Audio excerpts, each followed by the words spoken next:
Creating an environment that fosters effective communication and learning for our kids. It's the goal for parents, teachers, and helpers everywhere.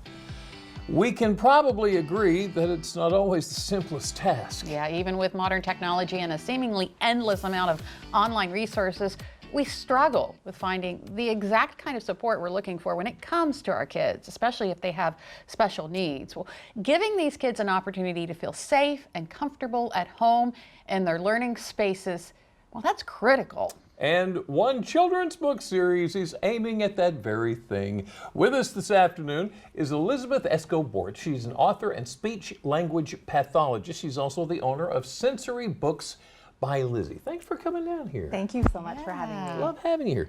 Really appreciate it. Tell us about the book series. How does this help kids? So each book teaches a particular sensory strategy that is calming.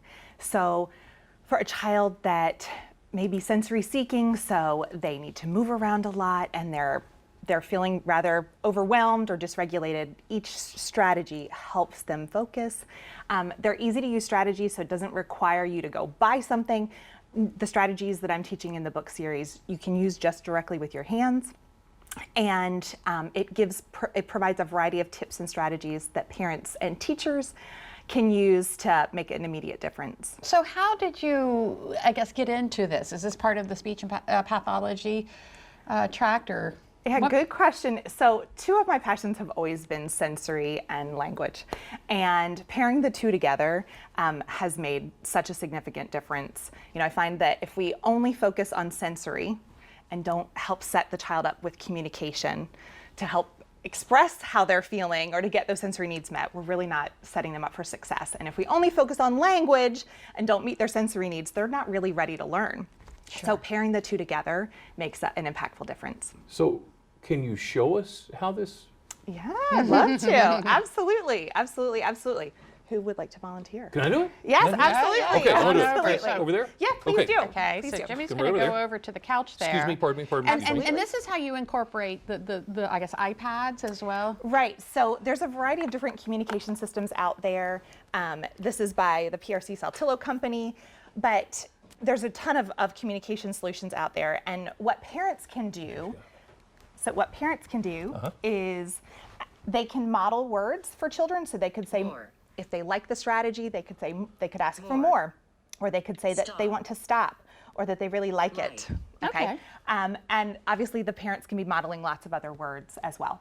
Wow. But, okay. so we're going to show you how to actually use the strategy. Can I put this there? Perfect. Okay. All right. Actually, I'm going to give it to you. Oh, you're going to give it to me? You can. Yep. So you can actually use it to communicate with me. Like. And one of the things that I always tell families, teachers, parents, doesn't matter. You should always ask for permission. So would you like arm squeezes? Sure. Okay. Perfect. So, you always should ask for permission, and then I'm going to do something called rhythmic counting. So we're going to do 1, 2, 3, 4, 5, 6, 7, 8, 9, 10.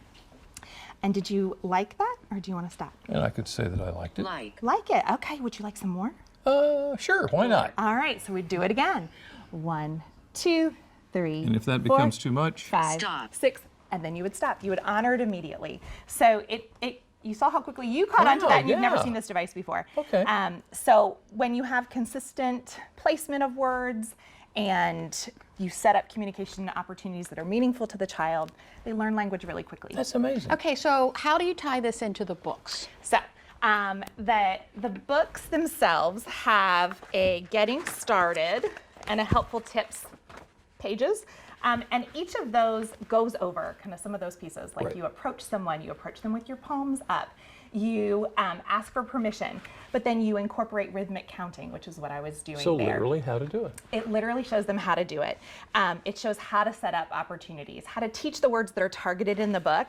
And for people who are just getting started and maybe aren't a speech pathologist, and they don't know what words to target or to model, you can actually, all the words that are bolded in the text are the ones that you would model on the device or emphasize they're the important words that you really want them to learn.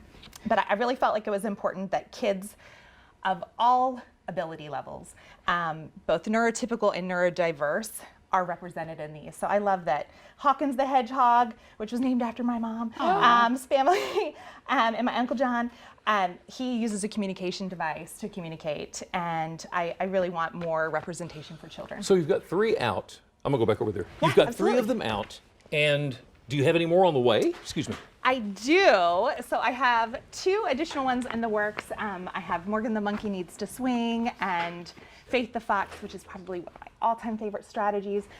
Faith the Fox Needs Fireworks. That will be the 5th book. And the 6th book that's coming out is very near and dear to my heart.